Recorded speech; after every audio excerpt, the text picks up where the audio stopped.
Здравствуйте, welcome to Russian Through Poems and Paintings. Today is day 108, and this is the last day of review, right? So we've begun book three with lots of review of some pretty complicated stuff. Um, we started with case endings, right, for nouns and adjectives. We looked then at verb conjugation, which is a huge topic. We've just looked at the basics of aspect. And today, sticking with the theme of aspect, right, what about aspectual pairs? First of all, what are they? Right, what are the pairs that we learned last year and hopefully know at least to some extent? And also today we'll learn a bit more about how aspectual pairs are formed. And this is a little trick that's actually really useful, especially as you're getting into the intermediate or even advanced stages of Russian. Um, okay, so let's start out by looking at irregular verbs on page 35. And the main thing to remember here is that there are very, very, very few irregular verbs in Russian. Uh, I want to say maybe 10, 12 in terms of just verbs you would ever use, right, that could be considered truly irregular. Right, meaning for us that they can't be grouped according to one of our tags, right, according to one of our verb types. Right, if that's not possible, then in the book we won't tag the verb at all, right? Because, I mean, how would we, right? It doesn't belong to a type, it's irregular. Right, so if you see a verb sitting there, an infinitive with no verb tag, that's telling you, okay, this is just a funny verb. I should look it up. I have to simply know how it conjugates. Okay, so let's first start with a painting and use a couple of irregular verbs to describe it. Kupчиха за чаем. This is another Kustodiev painting from 1918. This is a wealthy merchant. She had better flee the country, I'm guessing, before the Bolsheviks consolidate their power. Anyway, this is 1918, so I hope she enjoys this watermelon. At any rate, Kupчиха пьет чай и ест арбуз. So this merchant's wife is drinking tea and eating a watermelon. By the way, why do I say a merchant's wife? Well, because most professions back in the imperial time were held by men, right? So we're going to talk about this a lot more actually in book four. And we may have mentioned it already, right? That most professions are nowadays masculine in terms of grammatical gender. And again, I can't get into this right now in detail, but essentially a lot of the old forms that were grammatically feminine described not a woman who was in a profession, but the wife of a man who was in the profession, because again, generally speaking, women did not hold professions. Okay, so kupчиха, we wouldn't translate that as a female merchant, but rather as a merchant's wife. Again, just that those are just the general whatever social norms of the day. Okay, so anyway, so by the way, she's the wife of a kupiec. A kupiec, we talked about that merchants earlier, right? That's the male version. Okay, сколько она выпьет и съест? How much will she drink and eat, right? Perfective verbs. Даст ли она кошке чего-нибудь поесть? Will she give the cat anything? It looks like Kitty wants some what? Do cats eat watermelon? I haven't tried that. I'd love to find out. I'm sure there's a YouTube video on that topic. But anyway, well, she's probably got some other things here. I don't know if she'll give Mr. Whiskers here anything to eat or not. Okay, anyway, let's move on to the irregular verbs. Okay, so today you're going to get a lot of forms thrown at you. As you know, we've said before, I don't want to go read through all these forms, right? Because we have to assume that you're at least reasonably familiar with these from last year, right? So this is really review. But I've tried to give you all of the forms here right in one place. Here, these are all the irregular verbs. Learn them, make sure you know them. And again, once you know these, don't be thinking that every second verb you meet is going to be irregular, right? That's actually very, very unusual in Russian. So here's one of these topics that you really want to, as I used to say, quarantine, right? You don't want to think that every Russian verb is crazy, right? They're very limited in number, and here they are right here, right? Now, there may be a couple of other ones, but again, for learning purposes, this is a pretty good basic list, right? Есть, взять, дать, спать, хотеть. Some motion verbs: идти, ехать, бежать. Okay, if you look those over, you can see why they're irregular, right? It won't take a whole lot of guessing to realize why these can't be categorized. I'll give you one simple example. Look at хотеть. Хочу, хочешь, хочет, хотим, хотите, хотят. Two problems. It's taking both sets of verb endings, right? The first three are taking the yo endings. The final three forms are taking the e endings, which is unheard of. And you also have conflicting mutation issues, right? The first three mutate, the final three don't. Okay, so we know that doesn't correspond to any other verb we've seen. There's no way we can classify it as belonging to a type.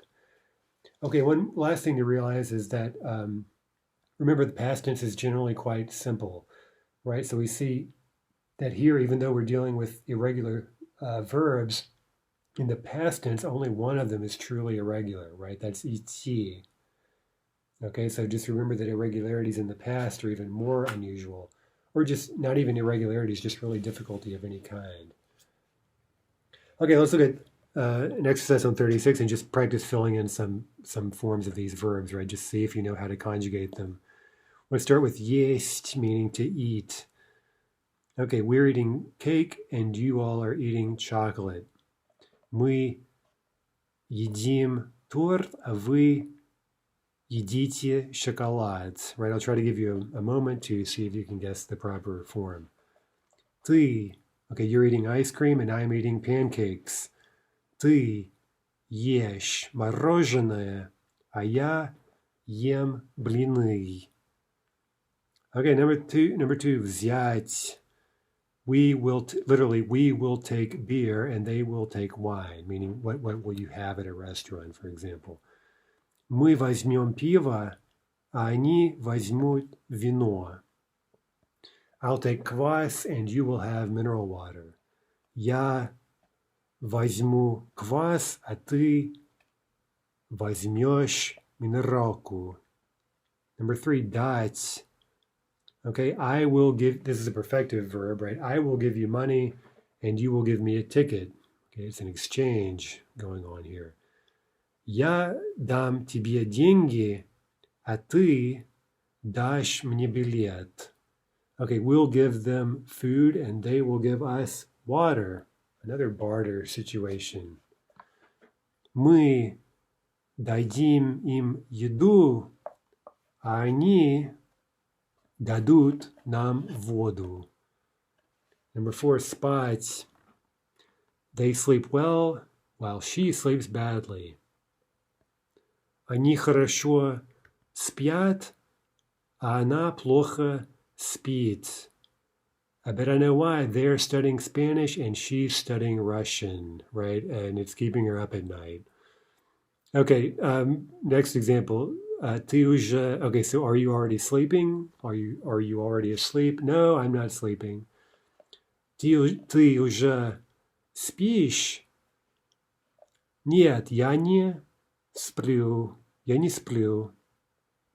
Okay, number five, хотеть. Do you want to the movies?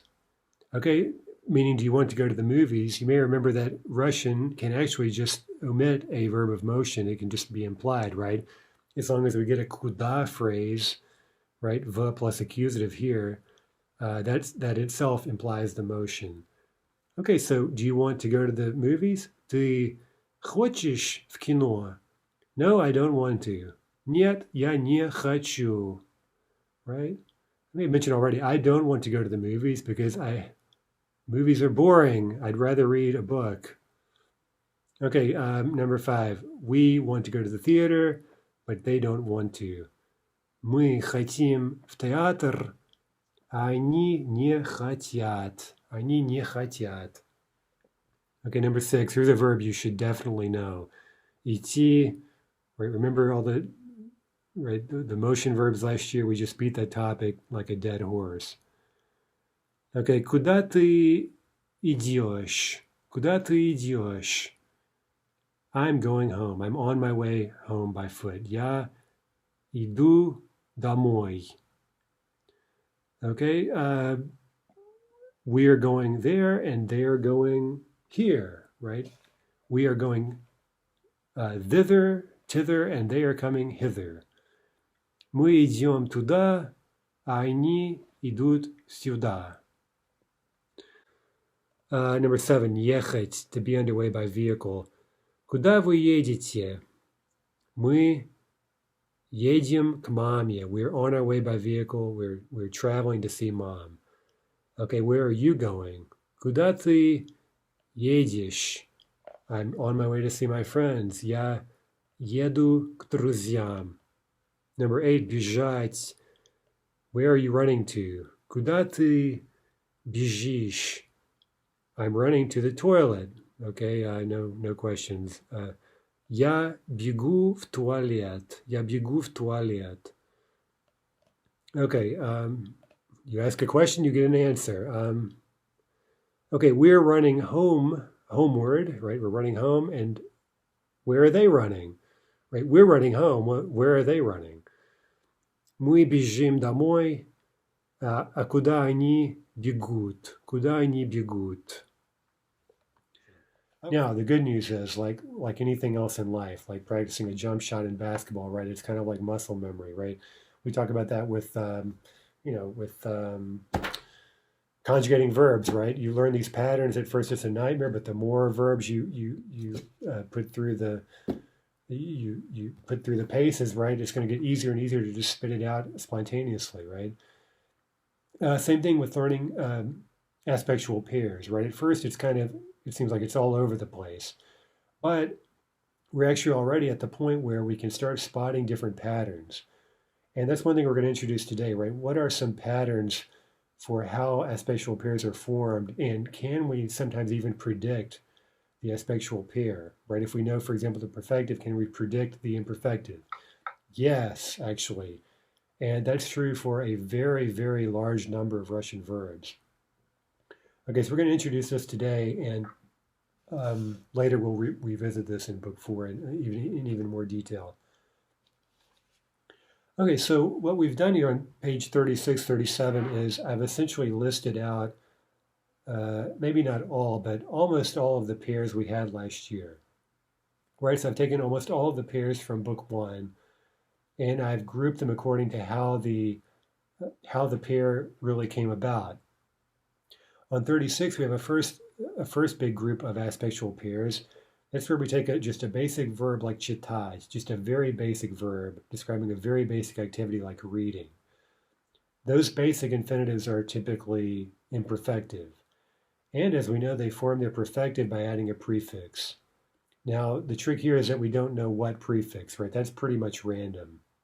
That prefix is just marking the perfective, right? So, for example, читать, прочитать, писать, написать, просить, попросить, right? The perfective is formed by adding a prefix.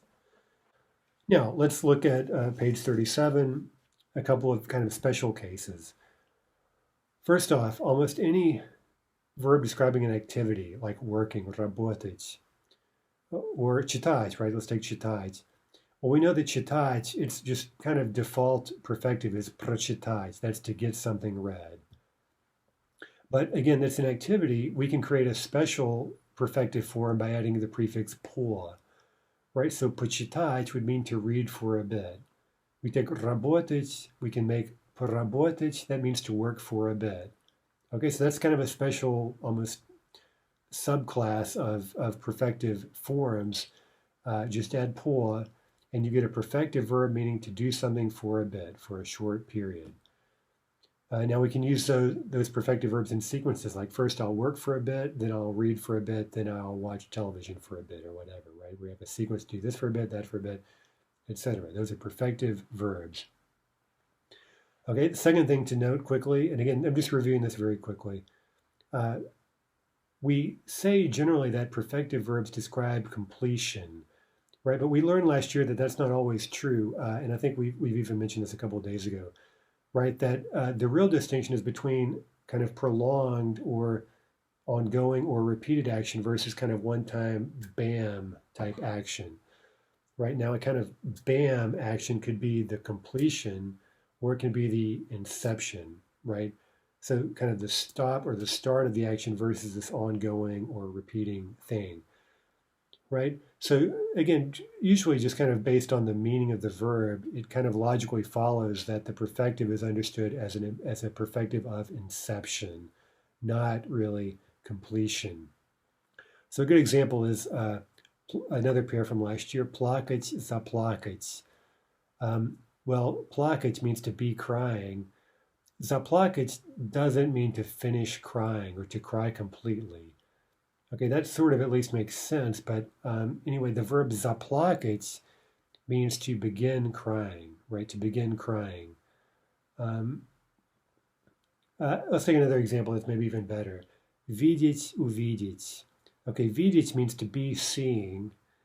Now, uwidzieć means, we could think of it as to completely see, but if we think of that as sort of catching sight of something, you see how it's kind of more natural to think of that as inception, right? You catch sight of something, bam, you see it. You've successfully seen it, so to speak. That's really the beginning of the seeing. And then once you've caught sight of something, you can continue looking at it. You can continue seeing it in this prolonged state. Okay, so again, you see how it kind of depends on how you maybe think about the verb.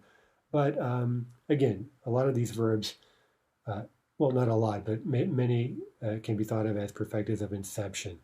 Another example with verbs of motion from last year, that's one of the clearest perfectives of inception, is пойти or поехать, right, to set off on a journey, right, those poor verbs. Okay, again, there is a sort of a class of these inceptive perfectives that are distinct from the normal perfective of a pair. Like, for example, pieć, śpiewać just means to sing.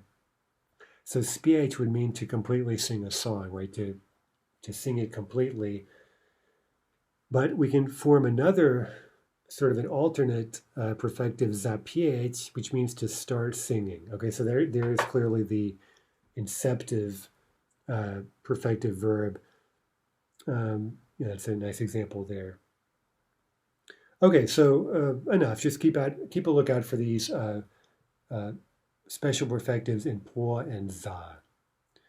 Okay, let's see. Let's look at another painting here and just translate and watch aspect, see if we can tell what aspect we're looking at and what that's getting across in the Russian. This is a painting, a satirical painting by Fedotov.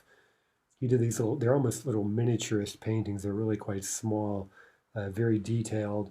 It's called Завтрак Аристократа, the breakfast of the aristocrat. Okay, let's read and learn about the painting. You might pause the video and look over these clues and see if you can figure out, right, the title gives you a bit of a clue, Завтрак Аристократа. Is there more to the story here, right? Can you look at and get some clues and figure out what this guy's story really is? Okay, number one, молодой аристократ, в кавычках, right, in quotation marks, завтракал, когда кто-то вошел. Okay, now again with these, telling what aspect, that shouldn't be a guessing game, right? You should just know it automatically. But again, if in doubt, maybe context will help a little bit. Not always, by the way. Anyway, the young aristocrat was having breakfast, right? Imperfective. Он завтракал, когда кто-то вошел, when someone walked in. Okay, there's imperfective and then perfective, right? A background action, and then suddenly someone comes in, perfective.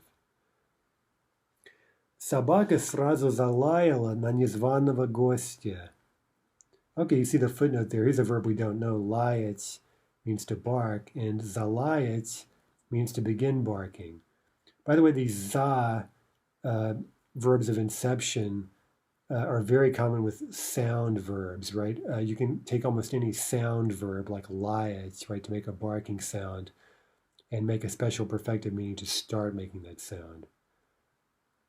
Okay, so the dog immediately began barking at the uninvited guest. Right now, there, srazu, right away, is a kind of perfective red flag, right? So that gives us a bit of a clue that заlayala is indeed a perfective verb. Number three, молодой человек думал посидеть и книгу почитать. Literally, he thought to sit for a bit and read his book for a bit. Okay, so there are those special po perfectives, meaning to do an activity for a bit. He wanted to sit for a bit and read for a bit. Он хотел съесть кусок черного хлеба на завтрак. He wanted to eat a piece of black bread for breakfast. Okay, meaning, again, just kind of he wanted to go and have his breakfast, right? No implication of real effort there. He just wanted to eat a piece of black bread. That's perfective, right? He wanted to eat a piece of black bread for his breakfast. Okay, now, черный хлеб, right? Black bread is, made of unrefined flour, right? I'm not much of a baker, so forgive me if I am bungling the details here, but right, it's contrasted with white bread, which is more refined and considered more aristocratic, more expensive, right? Whereas this черный хлеб was really the staple of like the Russian peasants, for example, right? That's what just ordinary Russians would eat. Nothing really fancy about it, although it's really quite tasty. I have a kind of a thing for it. But anyway, okay, so he wanted to eat a piece of black bread. Number 5. Но все знают, что черный хлеб не завтрак аристократа. Everyone knows that black bread is not the breakfast of an aristocrat, right? Okay, what aspect is знать, imperfective, and again, that one's really simple. That's a present tense situation, right? Everyone knows. Okay, if it's present tense, then it's imperfective in Russian. Number 6. Этот бедный человек только хочет казаться аристократом. This poor person, this poor man, only wants to seem to be an aristocrat, right? He's not actually an aristocrat. He's not wealthy. He's poor, or he's at least of limited means, and he wants to seem like an aristocrat. Okay, so what aspect is казаться? That's imperfective. The pair is казаться, показаться. And here's a good example of where either aspect would really work, right?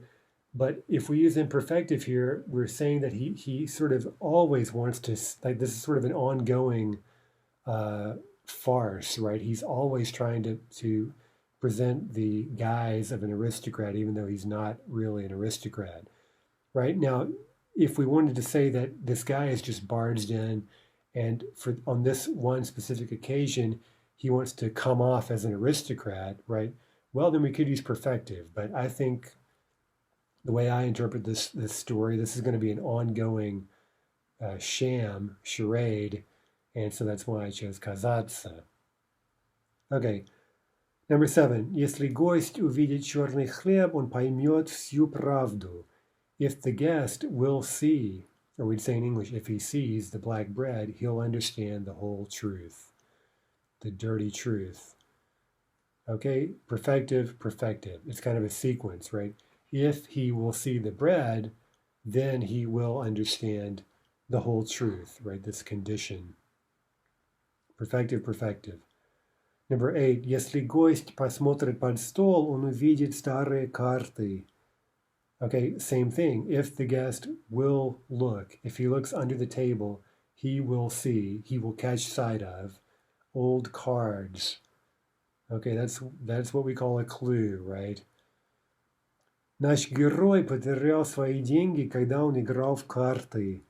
Okay, it seems at least from the clues that our hero here, or really more of an anti-герой, right, an anti-hero, he lost his money playing cards. He lost his money, perfective, while playing cards. Okay, there again is combining a imperfective verb. He was playing cards, and in the process, he perfective successfully lost his money. Okay, so last topic today is reasonably simple. The main thing here is just to pick up on some basic patterns. Now, this is the kind of thing that at this stage, maybe, unless you're really ambitious, you don't need to just master this topic, right? We're going to revisit it more in more detail in book 4. Right now, I just want to basically get these patterns, basically just put them on your radar. And they're pretty easy to pick up on. And once you do that, you'll see them everywhere, right? And it'll help you learn new pairs. Now, as we go through these, we're going to, again, list all of the pairs we saw in books 1 and 2 that were formed according to this pattern. Okay, so what are we talking about here? We're talking about derived imperfectives. Now we saw earlier that if you take a simple verb like pisать, right, that basic verb is going to create a perfective usually by prefixation, right? You're going to add some prefix to it. In this case, na. You're going to get a perfective napisать, and there's just your basic pair for writing. Pisать, napisать. Okay, but with prefixes, and we know this a little bit already, we're going to learn a lot more about it in just a couple of weeks. Prefixes can add an entirely new meaning to a word, or at least a much more specific, special meaning to a basic verb. So let's take pisать, meaning to write, and let's add some different prefixes to it. For example, pod, which means underneath, or, which is kind of a tricky one. It means surrounding or sort of subjecting something to something. And that's one of the trickier prefixes. Or za, which means taking something and fixing it, kind of pegging it down, fixing it to a spot, getting it in place. That's also a rather tricky prefix, by the way. And finally, do, which implies reaching a destination, attaining a goal. Okay, so we're going to talk a lot more about these later. Don't worry too much right now about the meaning. The point is that when we add these 4 different prefixes, we get a new writing verb, which really has its own very specific meaning.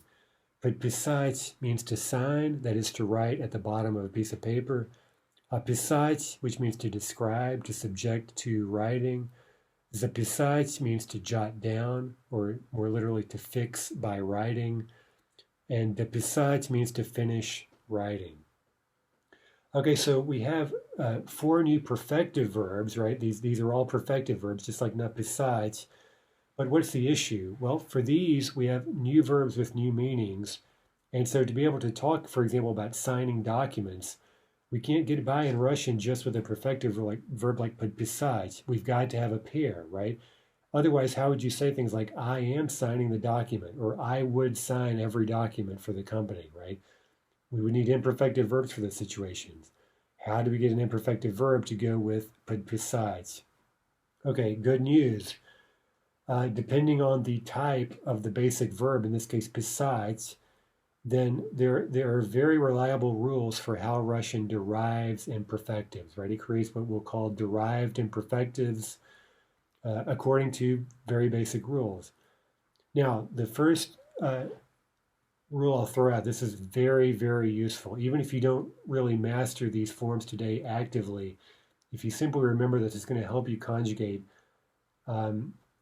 I almost want to say basically half of Russian verbs. There are so many of these that they're just all over the place, right? Derived imperfectives. They are all I verbs, right? They're all I verbs. They all conjugate like делать. Okay, so just knowing that, think how much that'll help you in conjugating verbs. Okay, so let's look at some of these. These a verbs, again, most of them, there are going to be exceptions to most of the rules we give today, but again, these rules are pretty reliable. They are going to derive imperfectives using a suffix ivi, and then that new ivi imperfective is going to conjugate like an I verb. We get from подписать, we get подписывать. From описать, we get описывать. From записать, we get записывать. From дописать, we get дописывать. Notice a pattern, yes, right? So this gives us our new aspectual pairs. And indeed, we'll think of this later in book 4. We could call this a new verb family we've started creating. These are all of the pairs from that basic verb besides. And because they're all deriving their imperfective in the same way, their pairs are going to mirror each other perfectly. Подписывать, подписать, описывать, описать. Записывать, записать, дописывать, дописать. And again, note that all those new imperfectives are I verbs. Okay, so let's now look at the different ways we can derive imperfectives. Again, they're all going to be I verbs. The first group is the suffix we just saw, ivi. We'll call these ivi imperfectives. And these are going to work for most basic I, and ova verbs, and even some e verbs. Okay, let's look over the pairs we saw last year that were derived in this way. Рассказывать, рассказать.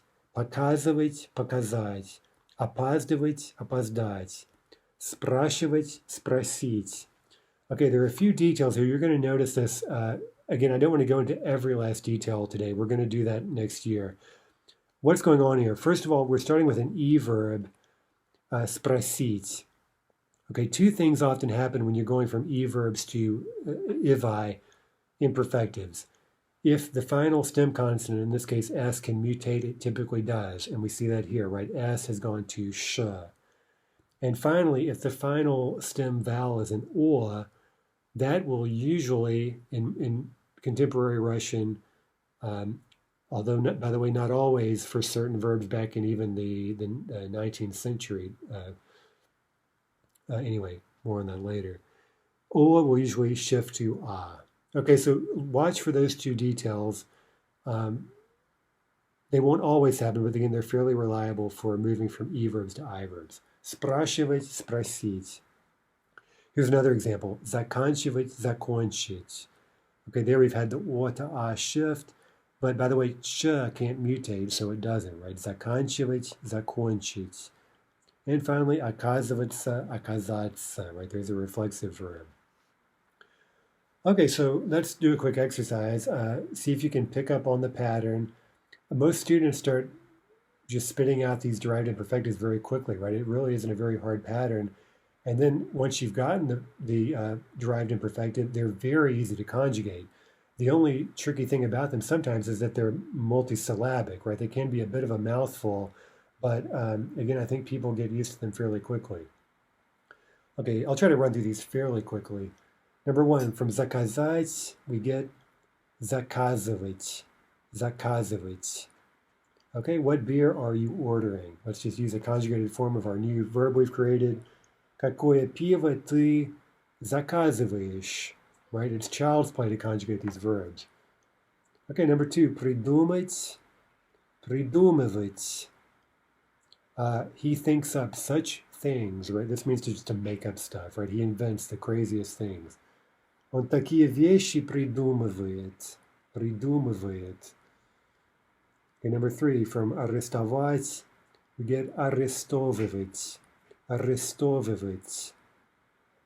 By the way, the stress is generally shifting back to that syllable right before the ivi, right? Арестовывать. They are arresting him. Они его арестовывают. Number four, from уговорить. Okay, again, we're going to get the o to a shift here. Уговаривать, уговаривать. Okay, watch that. Here's a little detail that I'm not sure we mentioned. Yeah, we did actually. It's up there in the description. After R and N, we typically don't get U, we write E instead, right? So watch out for that spelling, уговаривать. That's not really predictable, but that's what we get. Okay, we're still trying to persuade them. Мы их еще уговариваем. Okay, number five, to exaggerate, преувеличить. We're going to get преувеличивать, преувеличивать. Okay, there we're going to write E, evi, because of the ch, right? That's just a 7-letter spelling rule issue on that verb. Okay, let's say you people are exaggerating. Вы преувеличиваете, вы преувеличиваете. Okay, there's a nice example. That's a bit of a mouthful, right? So it can be hard at first to just kind of spit that out. But ultimately, it's not too difficult. And I think, again, the more of these verbs you see, you'll be seeing a lot of them. You'll pick up on this. Number six, отказаться. Okay, here we have a reflexive verb meaning to refuse something. Отказываться, отказываться. I refuse help. Or literally, I refuse from help is the idiom. Я отказываюсь от помощи. Number seven, to arrange or to set up something or to suit someone, a pretty common verb.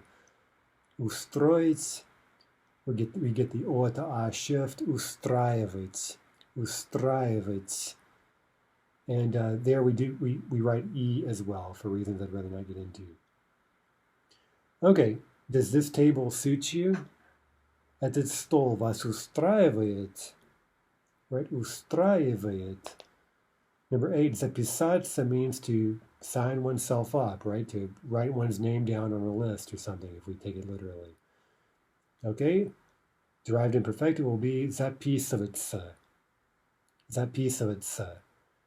For what course are you signing yourself up, right? What course are you signing up for?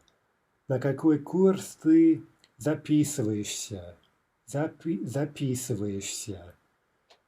And finally, number 9, ограничить means to limit. The imperfective is ограничивать. Again, we're writing E there because of the spelling rule. Let's say Russia is restricting imports, we would say in English, plural. Россия ограничивает импорт. Okay, so that's our first stab at this topic. We're going to go back to it in book 4, but I think you can see how useful it is. And again, with a bit of practice, it's you can learn to conjugate these, right? Now, again, a lot of them have multiple syllables that can be difficult. Just practice. Okay, next set of derived imperfectives, not I, but simply I, right? Now, this is really, really common because most E verbs derive their imperfectives using I. We're basically swapping out an E, right, that E suffix for an I suffix.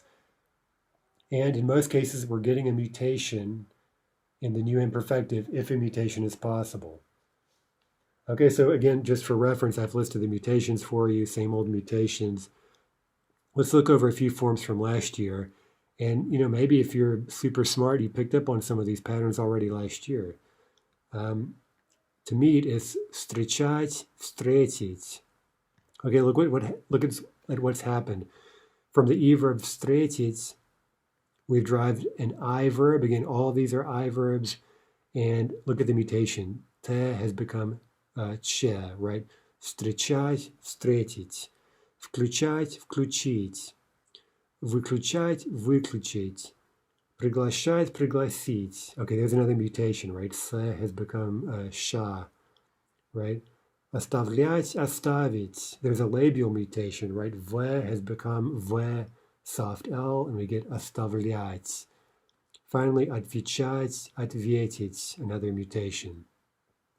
Now, this sometimes happens, the same pattern you'll see in certain unprefixed pairs, right? So again, these are the pairs we saw that work like that. We saw these last year. Something to watch out for, right? Like решать, решить, кончаться, кончиться, хватать, хватить, покупать, купить. Okay, let's do these quickly. I don't want to spend too much time on this. Number 1. Now, by the way, some of these pairs, hopefully you remember. Not all of these are new. In fact, I think most of them are not, actually. Okay, from получить, we get получать, получать. I often receive SMSs. Я часто получаю SMSки. Number 2, from добавить, which means to add, we get добавлять, добавлять. What are we adding to the soup? Что мы добавляем в суп? Number 3, зарядить. From that, we get заряжать, заряжать, right? Note the mutation. Do you often charge your telephone? Ты часто заряжаешь телефон? Again, all these verbs we're creating are I verbs. Conjugating them is a total no-brainer. Number 4, вставиться, to be inserted. Note the reflexive particle. Вставляться, вставляться is the derived imperfective. The card is inserted to here, or as we say in English, the card is inserted here. Карта вставляется сюда. Okay, number 5, to catch cold. Okay, we're going to get a mutation. The will become je, right? And our new imperfective will be простужаться, простужаться, to catch cold. Мы часто простужаемся. Number 6, from угостить. Okay, there's a cluster mutation. Watch out for that. We have este, right? Not only te, but a cluster este. That mutates as a cluster to sh. Right, so our new form is угощать, угощать, угостить. means to treat someone to food. Okay, mama nas, what is she doing? Ugashayet. Mama nas ugashayet chayam. She's treating us with tea, literally. Number 7, to fill out a form. Okay, now in can't mutate, so we're going to, but by the way, it can soften, right? So, again, a little detail we could spend more time talking about, but we're going to get here ya, right? Not I, but a yai is going to be the actual suffix we end up with, and we get zapolnyать, zapolnyать. Now, again, we could, maybe the easiest way to think about that is in can't mutate, but it can soften, right? So while it doesn't become an entirely different consonant, it here is preserving its softness. Now, again, this is a bit of a tricky topic because it's not that it's becoming soft; it already is soft in zapolnить.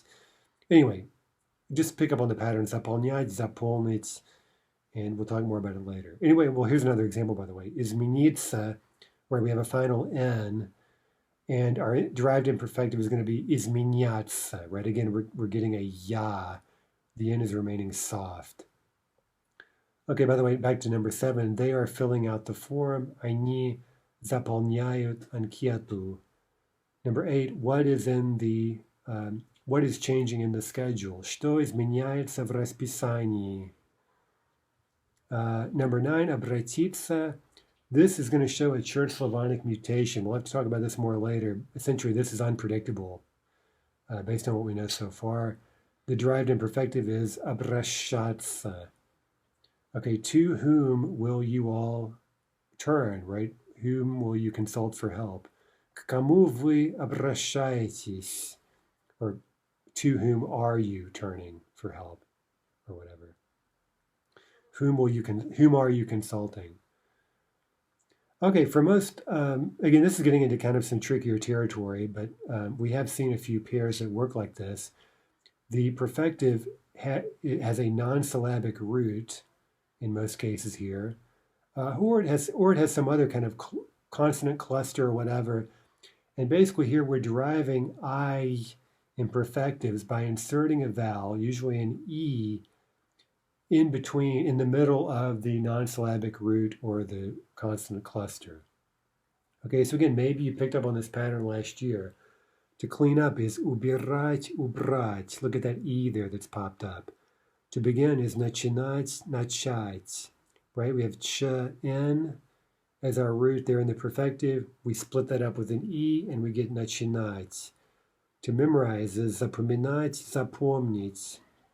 To squeeze out is выжимать, выжать, выжимать, выжать. Right, breaking up the j and the m. To die, умирать, умереть. Right, we split up the m and the r. Right, think umru, umrешь. Right, that m, r. In the root is split up with an e. Понимать, понять. Заниматься, заняться. And снимать, снять. Okay, let's create a few of these ourselves. From выбрать, we get выбирать, выбирать, right? To select, again, that's an I verb. You are selecting for so long, you're choosing for so long, meaning, as we'd say in normal English, you're taking so long to pick something, right? Ты так долго выбираешь. Number 2, to remind someone, напоминать, напоминать, напомнить.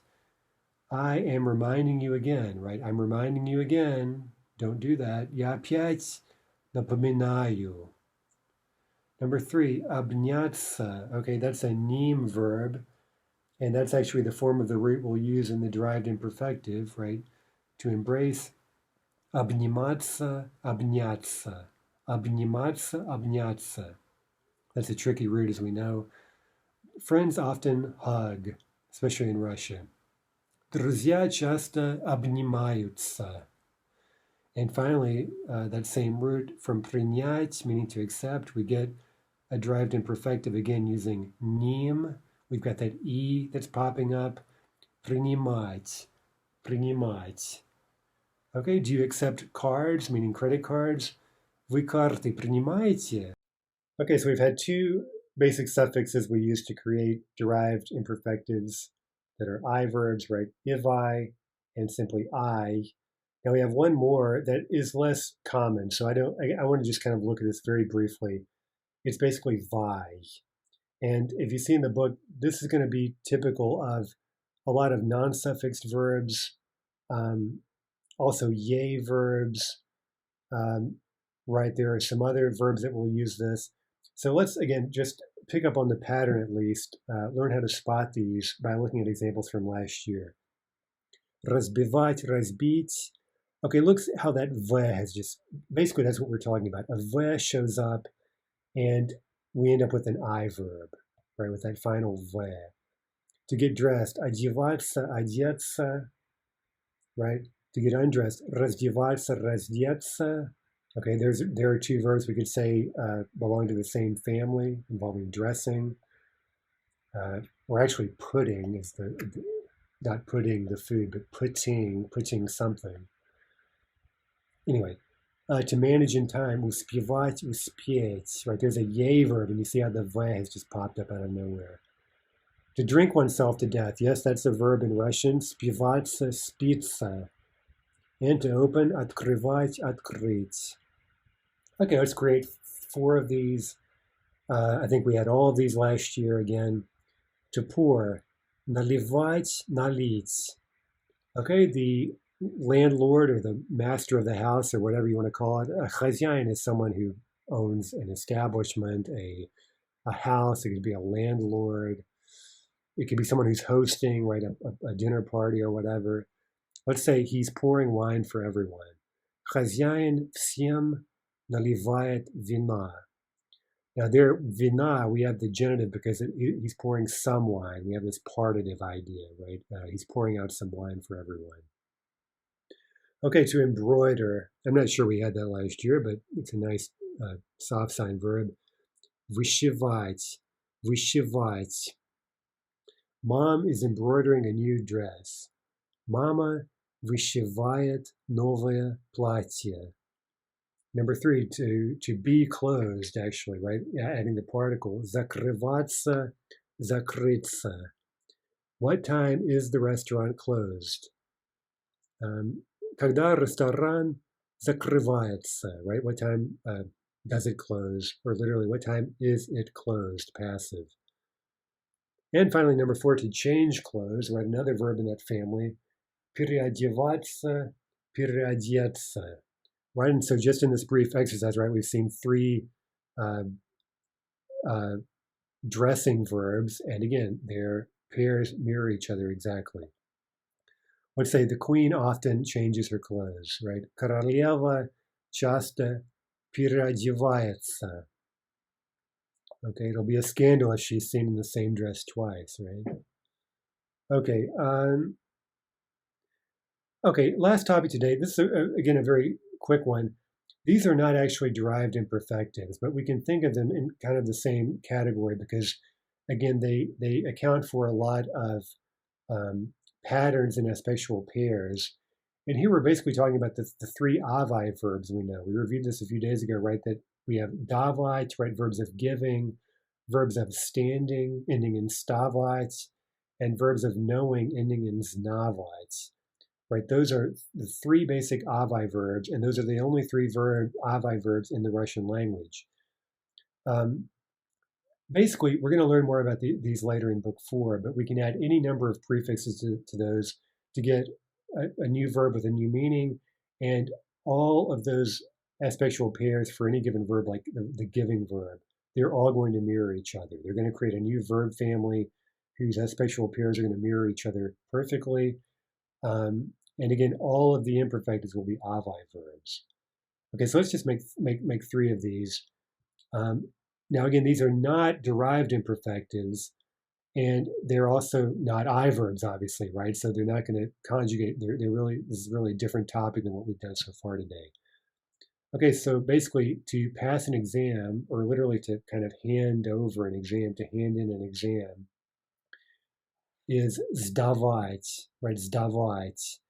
And we see how the davat in the imperfective form is corresponding to dat, right? That irregular verb in the perfective. Sdavat, sdать. Okay, today we're taking the exam. Мы сегодня сдаем экзамен. Right, сдаем, that is an avai verb, right? It collapses. It's not сдаваем. Okay, to grow tired, there's a useful verb. Уставать, устать. Okay, they get tired very quickly. Remember, this is an avai verb. Они очень быстро устают. Устают. And number 3, the knowing, a knowing example, to find out or to recognize someone.